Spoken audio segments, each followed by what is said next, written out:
Hello everyone, I'm Nur Ain Afika, and in this video I will tell you guys the method that you can use to teach speaking. I will explain 5 methods, so without further ado, let's get started. Okay, the first method is think, pair, and share.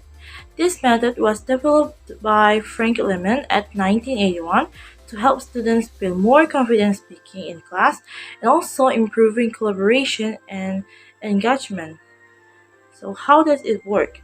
First, think. The teacher asks a question and students take a time to think about their answer individually. After the student answer individually, they discuss their idea with a partner.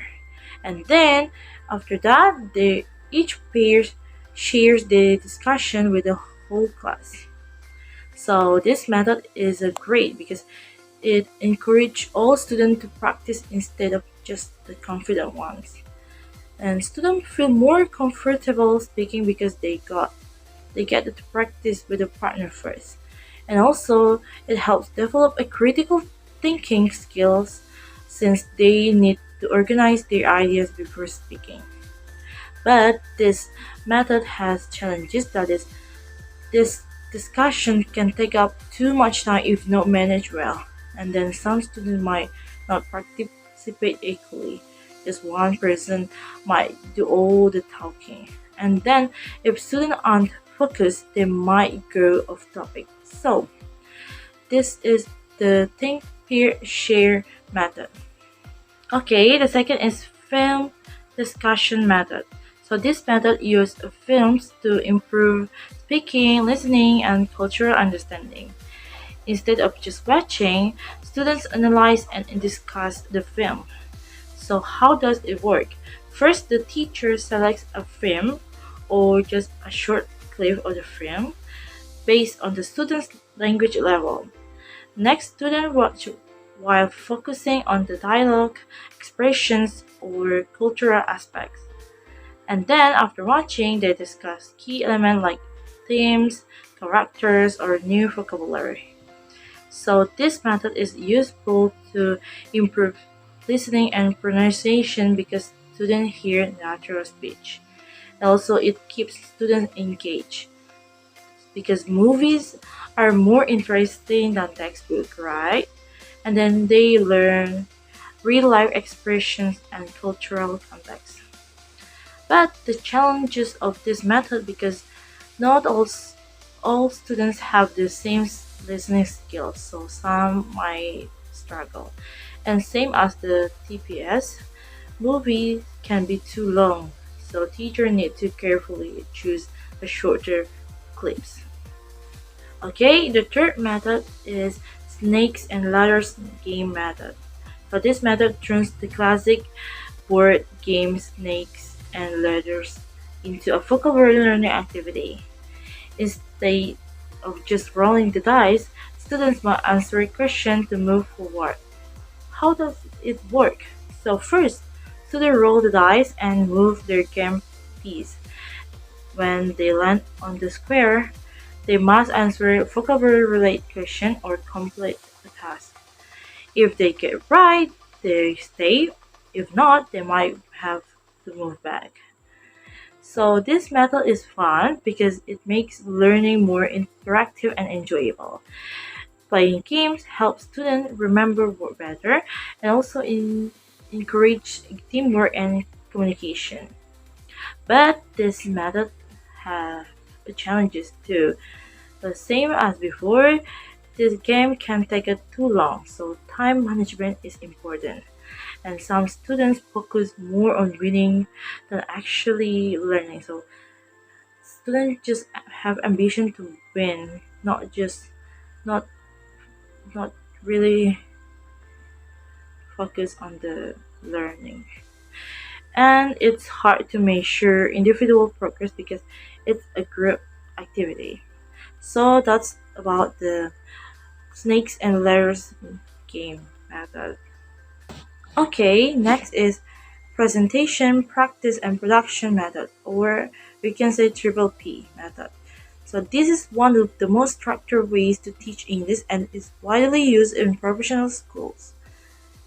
Constula's 2012 explains that Triple P gradually moved from teacher control to student independence, while Noonan 2008 described it as a straightforward method that helps both teachers and students. So how does it work? First is presentation. The teacher introduces a new material like grammar or vocabulary. After that, after teacher present the material, student will practice what they learned.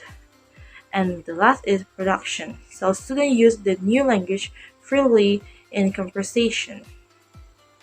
So this method is effective because it's well structured, so students can follow it easily, and it helps students understand new concepts step by step, and it's great for beginners who need clear guidance. But this method have challenges, like it can be feel repetitive if not interactive. It doesn't encourage a lot of spontaneous speaking, and some students might just memorize without really understanding.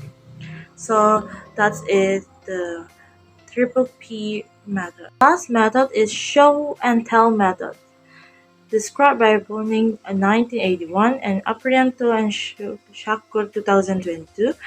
It's all about personal expression. So students bring an object to show and talk about it in the further of the class.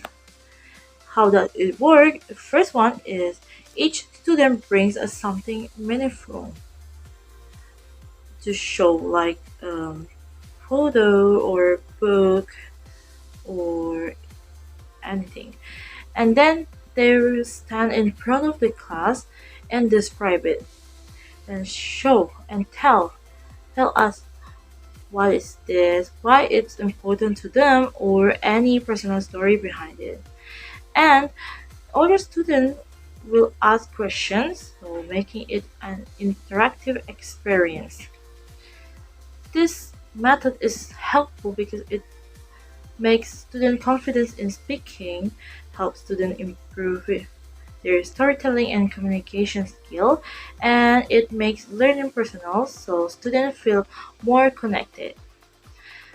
But this method also have a challenges. Like some students are too shy to speak in front of the class. Not everyone has an interesting object to bring, and students might just describe their object without practicing diverse speaking skills. So that's all of the 5 methods that you can use to teach speaking. So each of these methods has its strengths and weaknesses. If you want students to build confidence, think picture and show and tell are great. If you want to make learning more engaging, games and films are excellent choice. Or if you need a clear, structured approach, presentation practice production is the way to go. So guys, which one do you think would work best in your classroom? So you can comment to what method do you think is best in your classroom. And thank you so much guys for your attention. Thank you so much for watching this video until the end. Hope you guys can get what the point. Have a nice day and see you.